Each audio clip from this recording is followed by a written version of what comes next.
Thank you, Madam Deputy Speaker, for giving me the opportunity to make my maiden speech during this important bill. I welcome efforts to provide renewable energy, bring down heating bills and support the growth of our green manufacturing industry, and I hope this bill will make clear provisions for GB Energy to engage with local communities like mine in Eastleigh.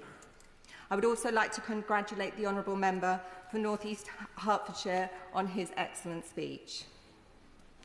Madam Deputy Speaker, I am incredibly humbled and honoured to be the Liberal Democrat Member of Parliament for Eastleigh and grateful to all those who put their trust in me to represent them. I am also grateful to everyone who encouraged me on my journey to Westminster, but particularly Baroness Floella Benjamin, the former MP for Eastleigh Mike Thornton, and the family of David Chidgey. Lord Chidgey was committed to fighting to keep our precious chalk stream, the River Itchen, free from sewage and pollution, and as my constituents know, I am continuing his legacy. I would also like to thank my predecessor and his team for their prompt response to handing over casework.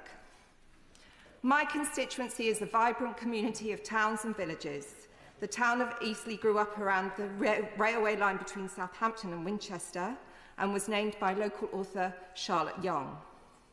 Eastleigh became a local point of aerial efforts during both the First and Second World Wars, with Spitfires taking off from the airfield, which is now Southampton Airport. We have beautiful green spaces, including Stoke Park Woods in Bishopstoke, Flexford Nature Reserve in Valley Park, and Hilsonbury Lake in Chalmers-Ford. And West End is home to the Utility Bowl cricket ground, where the late great Shane Warne captained Hampshire, a proud part of our sporting tradition. And we are also incredibly proud of our Spitfires, Eastleigh Football Club, who play in the National League. We have all been inspired by our extraordinary athletes competing at both the Olympics and Paralympics this summer.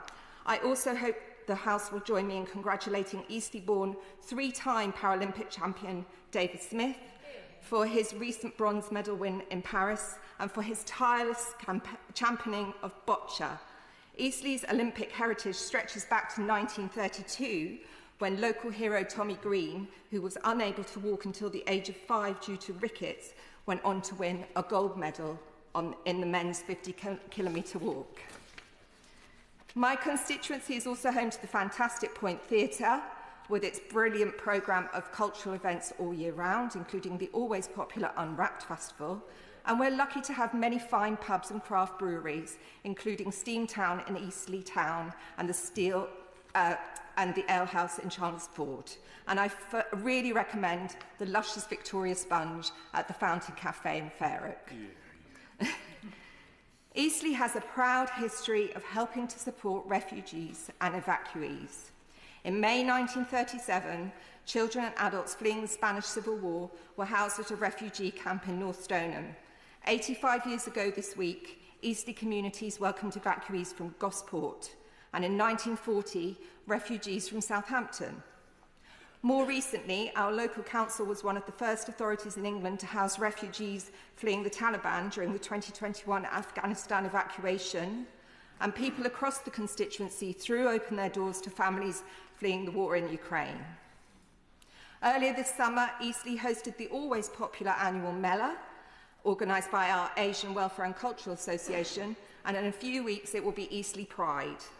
We have a warm, inclusive community in Eastleigh, and that's very important to me, as is fighting to ensure that everyone in our community can get access to the NHS services they need, including GP and dentist appointments and mental health care when they need it. My mum died in March after a 7-year struggle with Alzheimer's, and as anyone who has experienced the caring for a loved one with dementia will know, with this awful disease, you lose the person twice. Mum was the daughter of Irish migrants, a member of the Women's Liberation Movement, and took me on my first march when I was a toddler, and a member of the party opposite who knew the MPs Joan Lester and Tom Cox well. She would go on to become a senior social worker. My dad was from Hampshire and a former officer in the British Army who served his country for 16 years. Although my mum and dad were diametrically opposed politically, they shared a strong sense of compassion, and they raised my sister and I with those same values. Unfortunately, my parents were never in a position to own their own home, so I grew up in rented accommodation with all the insecurity and uncertainty that goes with it. When my dad died suddenly before my 21st birthday, my mum found herself in the position that far too many people are facing today, with spiralling rents and the prospect of eviction looming over them. Since I became the MP for Eastleigh, I receive letters from residents facing eviction through no fault of their own on an almost daily basis. I am proud that my party has been pushing for higher standards for renters so that everyone has a safe and secure home. As a comprehensive, educated single mum who skipped meals to feed my son and keep a roof over his head during the so-called Great Recession, I know all too well how easy it can be to fall through the gap. And after 14 years of the last government, far too many families in Eastleigh simply don't have any kind of a safety net and are living hand to mouth. It is incredibly important that we do everything that we can to support those who continue to struggle with the cost of living and to lift children out of poverty, including scrapping the two-child benefit cap, as well as ensuring all children have access to the education they deserve, including all those with special educational needs. Madam Deputy Speaker, I am passionate about ensuring that all children and young people in Eastleigh and across the UK are given the support, resources and opportunities to thrive and fulfil their full potential. I would like to conclude by acknowledging the vital role our local charities play in supporting families in Eastleigh, including Citizens Advice Eastleigh, Pavilion in the Park, Youth Options and many more. I promise I will be doing everything I can to support everyone in our community during my time in Westminster and to be the strong voice in Parliament that the people of Eastleigh deserve.